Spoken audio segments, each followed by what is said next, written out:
Okay, so we're going to deal with Audacity right now, and we're going to actually import some music into Audacity. So if you get to Audacity and there's no project open, you can always start a new project. And here's my basic blank project. I'm not going to be recording, so I'm not so much worried about this right now, but let's go ahead and import some sound. So first of all, I need to have a sound file to import.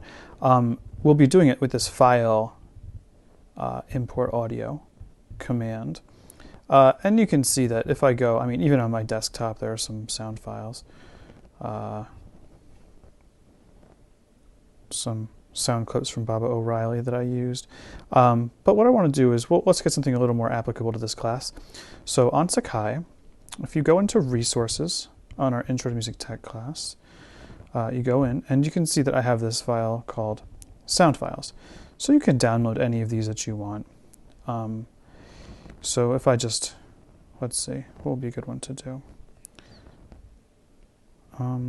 Let's go into audioshorts.zip, and I'm going to download this. So I'm going to press this. Okay. And my computer automatically downloads that into the downloads file. I'm guessing your computer does something like that as well, but if you've changed it, then you might want to then you have to find your file somewhere else. Now that I know that it's downloaded, I'm going to go here and I'm going to import the file. I'm going to import some files again. So I'm going to import audio, and I'm going to go into my downloads, and I can see there's this audio shorts file. So here we go. I have a whole bunch of files. I could import a couple of them at a time, or I could import just one. Let's import a couple. I don't want to do all of them, but let's just do, how about 4?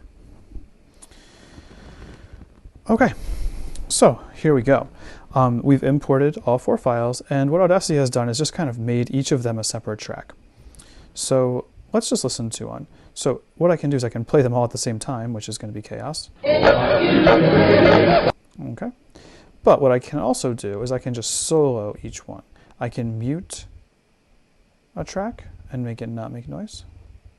Or I can solo a track, meaning it will just mute all the other ones. So if I solo that, it'll mute all the other tracks. Let's listen to this first one.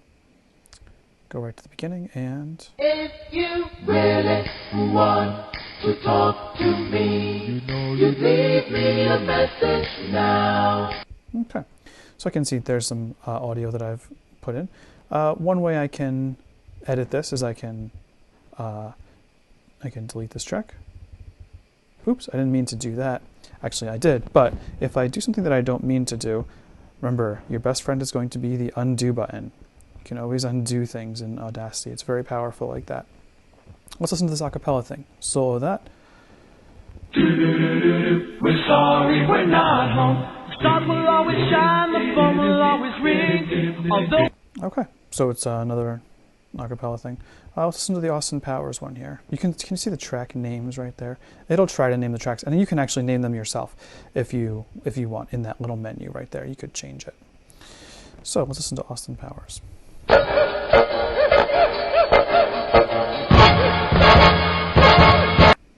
And this is a good track to look at because it actually does this thing called clipping. We'll do some more with these tracks in a little bit, but I want to show you this. Do you see how the edges of this, you can see it kind of looks like the edges of the sound are outside of the bounds of the track. They're higher than 1 or lower than -1.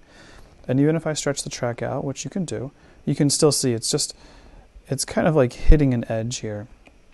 And you'll hear that's called clipping. And we talked about it a little bit when we talked about microphones, and you can hear that sound of clipping. You'll hear it, it'll sound almost like a torn speaker cone or something like that. You can hear that little crackle there. So that's called clipping, and that's what happens when you don't set your input levels correctly. So we could do a few more things with this, but for right now, it's good enough that we've just imported this track, and that'll be it.